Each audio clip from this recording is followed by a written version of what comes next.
automatiquement les hôtels, les hôpitaux, les aéroports, les routes et tout lieu d'événement où aura lieu un événement lié à notre événement. Aujourd'hui, il s'agit des événements sportifs, des infrastructures sportives. Donc, pour aller plus précisément, il faut avoir des objectifs clairs quand on parle de l'infrastructure sportive. Parce que voilà, en général, c'est le développement du sport. Mais quand on parle spécifiquement aujourd'hui, avant qu'on commence à construire une infrastructure sportive, une arène de basket, un stade de football, ou selon la discipline, donc il faut avoir l'objectif. Aujourd'hui, pourquoi on construit cette infrastructure-là? Il est où le besoin? Et après, selon la base du besoin, on pourra faire un bon planning selon le besoin. Est-ce que c'est un besoin local, c'est un besoin continental ou international? La raison pour laquelle on parle de cela, parce que chaque événement a son propre cahier de charge, a son propre cahier de charge technique. Donc aujourd'hui, si on a besoin d'avoir une canne, donc voilà, on aura un grand cahier de charge et bien sûr qu'il faut un planning qui prend des années et des années pour le faire.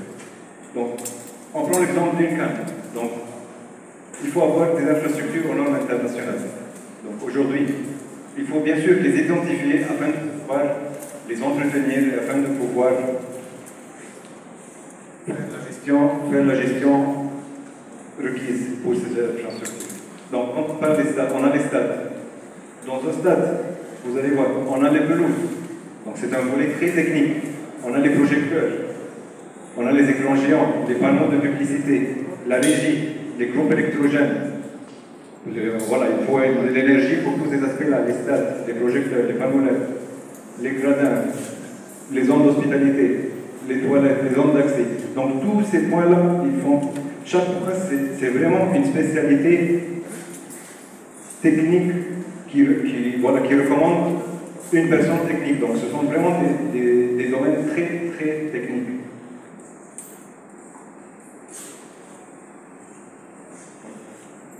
Donc, on prend un exemple pour avoir un terrain aux normes internationales aujourd'hui, il faut que ça respecte les lois du jeu de la FIFA. Donc on a l'IFAB. Donc si on a le terrain, il n'est pas conforme, il est 1 cm de moins, aujourd'hui le match ne pourra pas avoir lieu. Donc sur cette base-là, on a tous les différents volets. Donc ça c'est l'exemple de l'aire du jeu, les pelouses avec les différentes formes de pelouse. Même exemple pour les projecteurs. Aujourd'hui,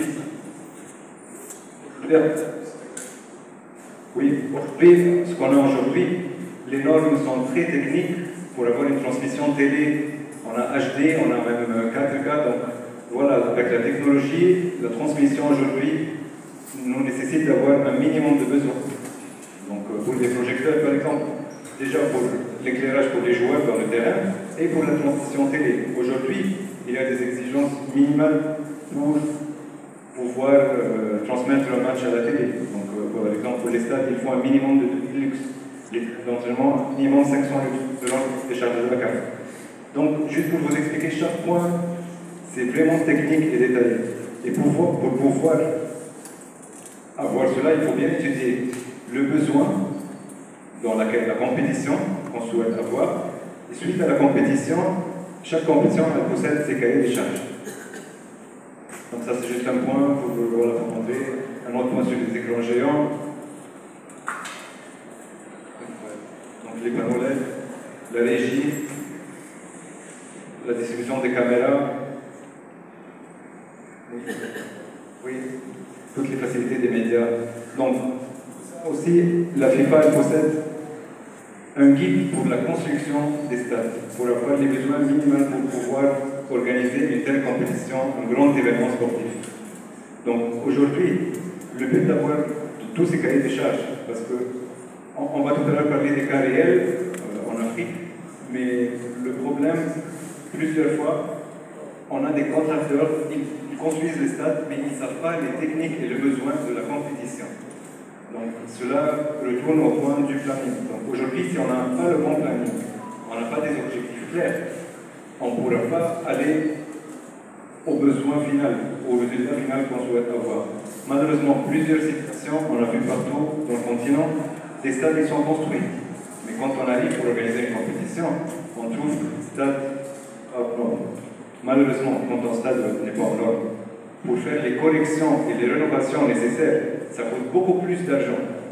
C'est pour ça que le planning est très important dès le début, pour bien avoir un cahier de charges bien défini. Une fois, bien sûr, c'est un investissement énorme, mais une fois il est bien construit, c'est pour toujours, c'est pour le futur. Après, il y aura juste le suivi, la gestion, ce qui est normal. Mais pour casser un stade, pour casser un mur, pour faire des reconstructions, tout ça, ça nécessite beaucoup d'argent. Et cela prouve qu'au début, était bien fait.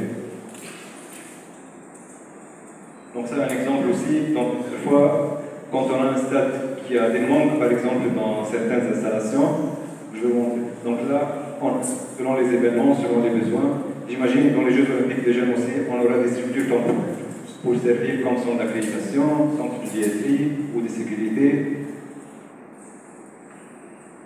Donc aujourd'hui, les problématiques des infrastructures sportives, on va aller, oui. Donc, bien sûr, c'est un investissement et développement. Mais aujourd'hui, est-ce qu'on a fait l'investissement uniquement quand on va organiser une compétition ou c'est pour du long terme? Donc ça, c'est souvent malheureusement une des grandes problématiques qu'on a aujourd'hui. L'investissement, on le fait juste pour organiser une compétition. La deuxième problématique, le planning, on a parlé tout à l'heure du planning. Les coûts, bien sûr, les coûts, voilà, c'est une autre problématique. Mais tout à l'heure, Cheikh a parlé des solutions de financement pour résoudre ce problème-là. Et le problème qui existe partout dans le monde, c'est le problème d'entretien. Donc, le point important de la question de ce sujet-là, c'est qu'il ne s'agit pas uniquement d'une construction d'une infrastructure sportive. Il ne s'agit pas de construire le stade. Mais dès le début, il faut avoir un plan global d'entretien. On a par exemple cet exemple-là en Égypte, le stade du Caire, voilà, ils ont refait tout. Voilà, tout le stade a été refait pour la CAN en 2019, y compris la pelouse, mais ils ont signé un contrat de 10 à 15 ans d'entretien de la pelouse. Comme ça, dès le début, le planning il a été fait, on sait que l'entretien continue. Soit il y a une compétition, soit il y a une CAN ou pas, on sait qu'aujourd'hui, l'entretien, la qualité du gazon, elle est la même pour les années à venir. Donc, bien sûr, il s'agit de l'entretien de la pelouse. On a l'entretien du système d'électricité, l'entretien des groupes électrogènes, des ascenseurs, de la plomberie. Donc, le volet entretien, à mon avis personnel, aujourd'hui, il faut qu'il ne fasse pas du contrat dès le début. Parce que malheureusement, ce qui se passe, on va montrer aussi plusieurs photos, c'est on organise l'événement, on a eu l'événement, il n'y a plus d'entretien, et malheureusement, on a l'aspect qui s'appelle un éléphant blanc. Donc le stade, il n'est plus utilisé, tous ces investissements-là, malheureusement, c'est parti en plus. Donc ce sont ce genre de problèmes qu'avec le planning et le contrat de construction, de rénovation, il faut qu'il soit suivi avec un bon programme d'entretien continu pour du temps.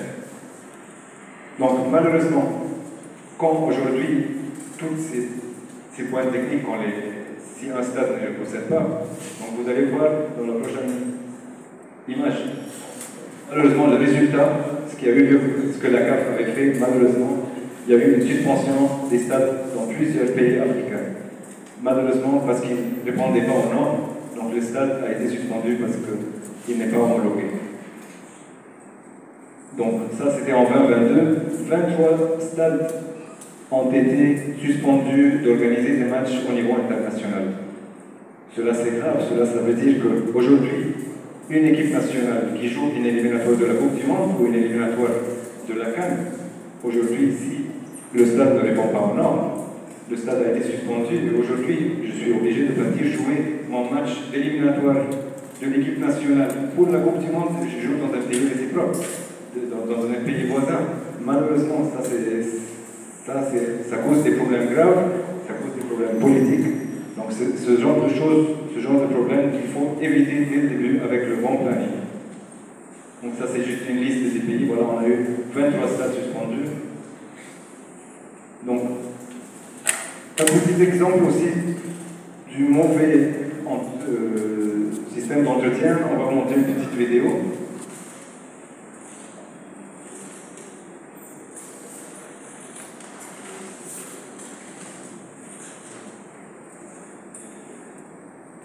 Donc, cela est le résultat d'une mauvaise gestion et manque de contrat d'entretien.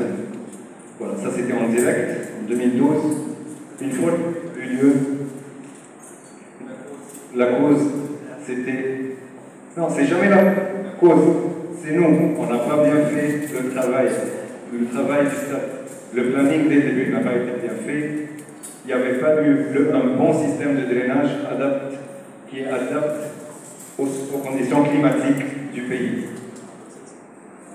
Donc, déjà, en parlant de ce point-là, il faut bien étudier la compétition aura lieu en quelle saison, est-ce qu'il y aura une grosse saison de pluie ou pas, et les saisons climatiques globales dans le pays, parce que c'est pour le pays. Sur cette base-là, les techniciens, ils sauront quel système de drainage à mettre, la profondeur, les drains, pour s'assurer qu'on évite ce genre de problème. C'est un problème. C'est vrai qu'on parle que d'un match de football ou d'un événement sportif, mais c'est un problème. Cela il reflète l'image du pays, l'image du continent. Et aujourd'hui, on développe beaucoup nos infrastructures en Afrique. Il y a beaucoup de développement récemment. Donc ça, c'est la dernière chose qu'on souhaite avoir, parce que ça devient après un problème sportif et politique. Et ce genre de choses que nous, on souhaite éviter aujourd'hui. C'est des règlements climatiques. Le règlement climatique. Bien sûr, il y a eu trop d'eau. Par contre, après les tests qui ont été faits, le système de drainage n'était pas bien fait aux normes. Donc ça ne respectait pas les normes internationales. Donc voilà, il y a un minimum,